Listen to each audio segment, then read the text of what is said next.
Hello, welcome to the Craft House Magic YouTube channel. My name's Ellie and today I'm going to show you how to make this really simple hand sewn pincushion.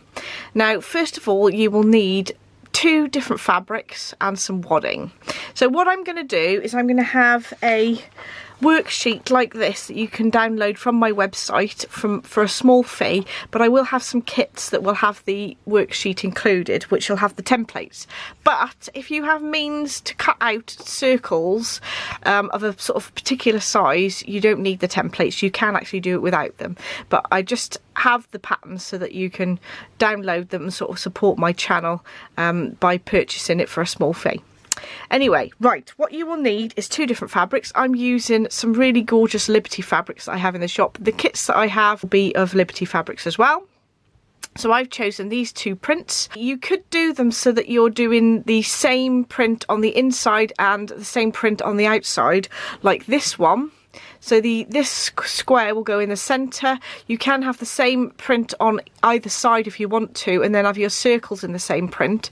But I'm going to do the alternate prints on my side so that I can have a reversible pincushion with the different print on one side to the other.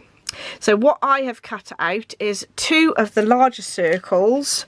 So you will have this template in the printout and you can cut out two of the larger circles in your two fabrics. The smaller circle is like a template that you're going to use to go on to the next stage. So you'll need that to be printed out and cut out on some thin card. I wouldn't go any thicker than sort of cereal packet card. And you have the square template to do this as well. So this square is 3 3/4 inches wide, and you need two of those, and you need two of the wadding cut in the same size as well. So the actual width of the wider circle is 6 3/8 inch, and then your cardboard template is 5.5 inches. So if you don't want to purchase the actual pattern, if you've got the right tools, you might be able to draw the circles and squares out yourself. So first of all, you will need to get one of your large circles. I'm going to start with this blue one. What you're going to be doing is basically pulling this fabric around the card template. So the easiest way to do that, to get a nice neat edge, I find, is to use a needle and cotton and do a tacking stitch right around the edge with a knot on the end, so that then you can pull that tight around this piece of card. So I'm going to make a knot in my thread. I've actually used 1 metre of thread for this, so that there is plenty of thread to go all the way around the outside of this circle. Normally when I'm doing hand sewing, I say the rule of thumb is to go no longer than your elbow to your hand with your thread length so that it doesn't knot. But with this, because you're pulling it in from such a large circumference, you need plenty of thread for this. So I'm going to start from the outside so it's easier to pull out, and I'm going to just do a tacking stitch around the outside, and I'm going to be about between 1/4 and 1/8 inch from the edge of the fabric, so that I don't go too close to the edge and I don't go too close to where the template's going to be. So I'm going to work my way all the way around this circle with my knot on the outside, so then it'll be easy to pull that thread out when I've come to the bit where I'm actually getting rid of the thread in the next step. So when you're choosing your thread to do this, it doesn't matter what the colour is, but I would choose a polyester thread because it is a bit stronger. When you're pulling the thread to pull the edges in, it needs a little bit more strength. So now I've tacked all the way around the circle, I'm going to place my cardboard template in the middle, and I'm going to pull on this thread.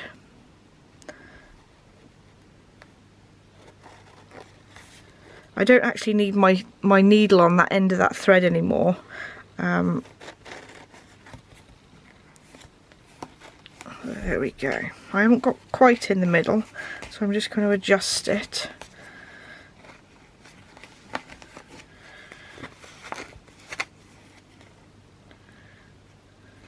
I actually probably didn't need 1 metre of thread, but I just made sure that I've got absolutely plenty. And you can see how the edges have pulled in all around the edge of the circle, and that gives a nice smooth edge. And what you're going to do now is just take it over to the iron and give that a press so that it's all nice and creased in a nice circle around the edge. So I'm just going to pop the iron over it and press it so that those edges, those curved edges, are pressed in place.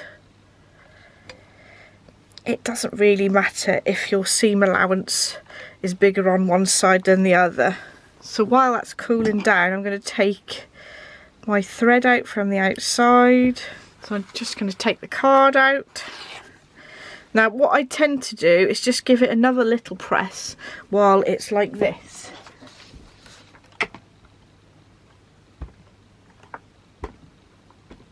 There we go.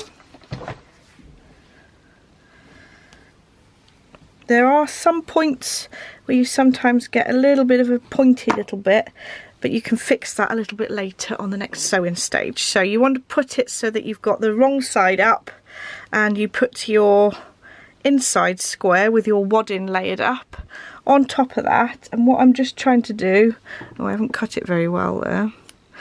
What I'm just trying to do is eyeball it so that the square is in the middle and you have the same distance from the corner to the edge of the circle all the way around. So hopefully I've got that right, and then I can start pinning this in place.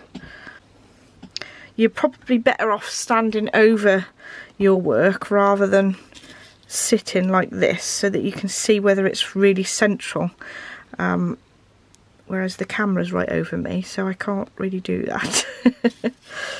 So I'm using these really short applique pins because they're much easier to use when you're doing something like this, because they're nice and short and they don't get in the way. So what I do is just fold it over. These edges should meet in the corners, and what you want to do is just check that when you've pinned all this down that it is still the same size as that original square.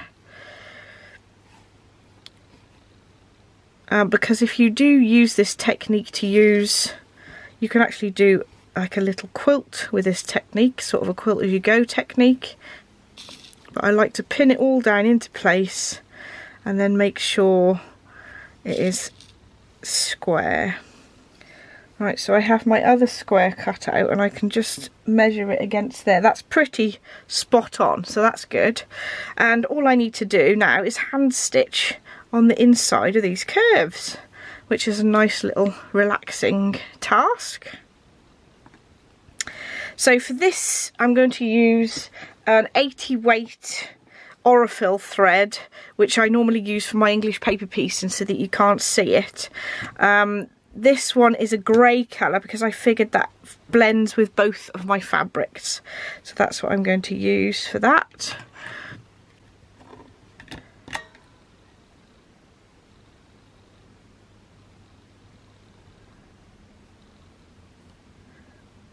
Right, so I have my thread single and I'm going to do a quilter's knot like so. Just wrap it around a few times and pull it through, and I'm going to start sewing in this one corner here.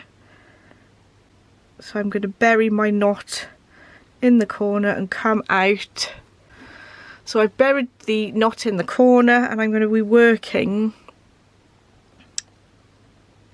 around these curves to join them together. So I like to stitch these corner pieces together as well, and I'm basically using ladder stitch on these.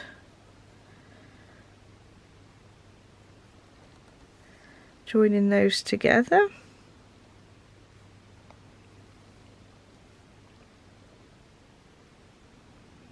And once I've got to the point where they're no longer joined together,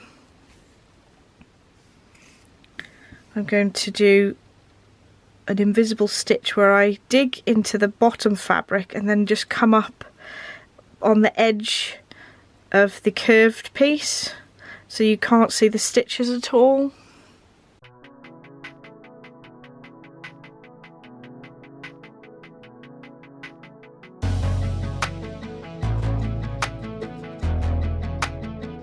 So the original one I showed you, it's stitched really close to the edge with a running stitch. but I do prefer this method where it is invisible. So I'm going to work around all of the curves until I've sewn it all around.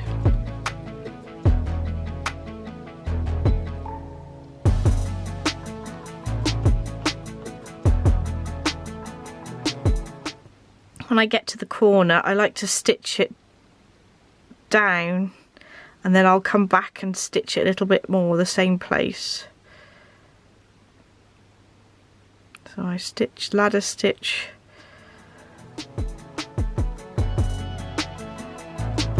down into the corner,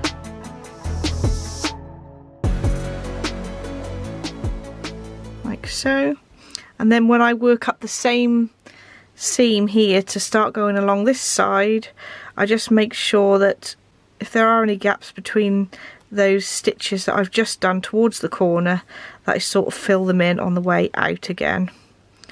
And then doing the same thing with the invisible stitch to secure those curved edges down.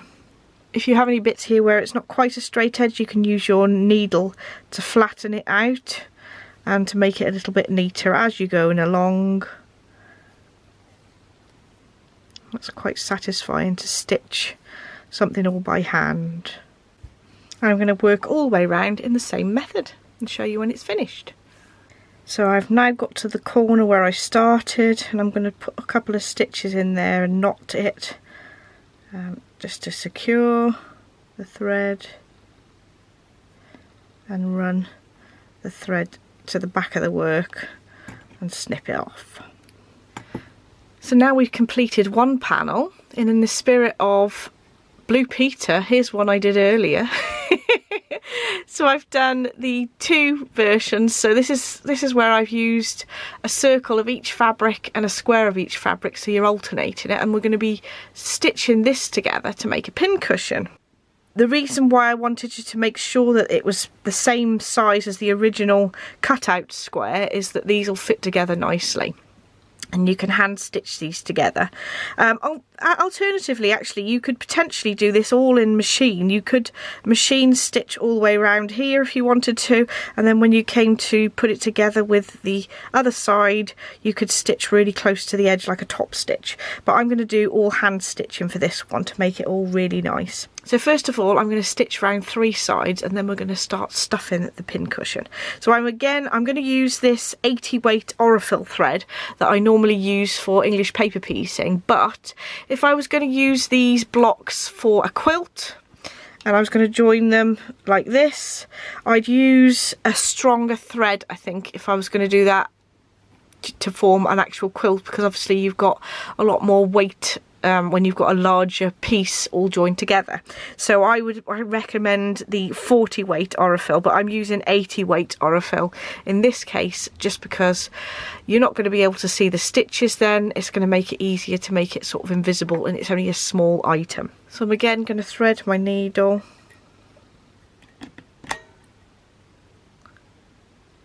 These needle threaders just make it a lot easier to thread your needle. I'm using a size 10 Clover needle here because it's very fine, and this thread is really fine as well. You can barely see it. I'm going to do a quilter's knot. Right, so I'm going to do this as if I'm doing English paper piecing really, but I'm going to work from outside of the work, and I'm going to do ladder stitch. So I'm going to bury my thread inside the pincushion and tuck that end in, and now I'm going to stitch across the work using ladder stitch. I'll zoom in so you can see a little bit better. I'm going to use some of my clips as well, because that just makes it a little bit easier to hold. So I'm taking a little bit of fabric from this side of the work, and then the same again from this side, and work all the way along three sides of the pincushion, so then we can stuff it.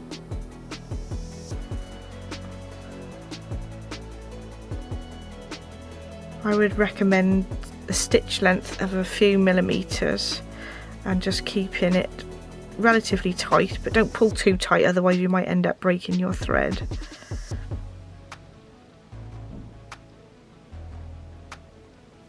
So I'm coming to the corner of the work. I just want to make sure that I stitch right to that corner. I'm going to stick a couple of extra stitches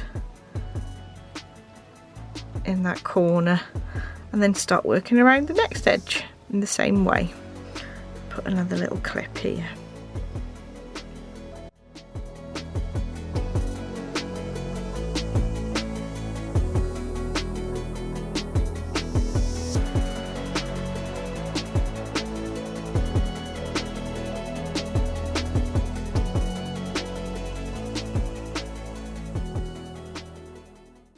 So I've now stitched around 3 sides of the pin cushion, and in the corner I'm just going to knot it a couple of times so that when I'm stuffing it, it isn't going to sort of unravel around that edge. And I can start putting some stuffing in.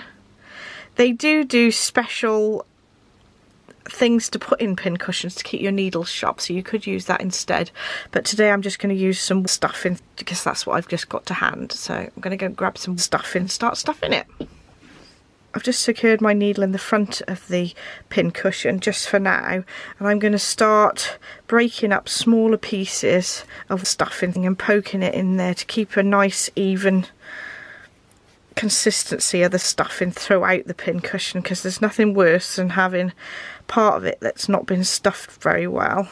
So little by little I'll stuff the little pin cushion. I think because it's quite a small little square, you don't really need to poke anything in there. You can just use your fingers. So I'm just going to keep stuffing until it's the firmness that I want. Because you've got wadding in the front of it, it makes it so that it smooths the pin cushion as well, so you don't end up with it being so lumpy if there is a lump inside. So what I'm going to do now is I'm going to start stitching across the top, and as I go I might feel like I need to add a little bit more wadding. I'm going to put that little clip in the top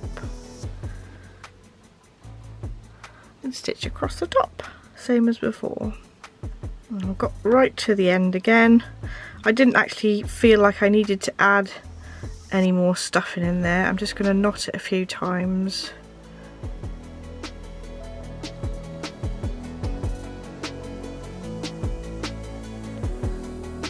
And bury the thread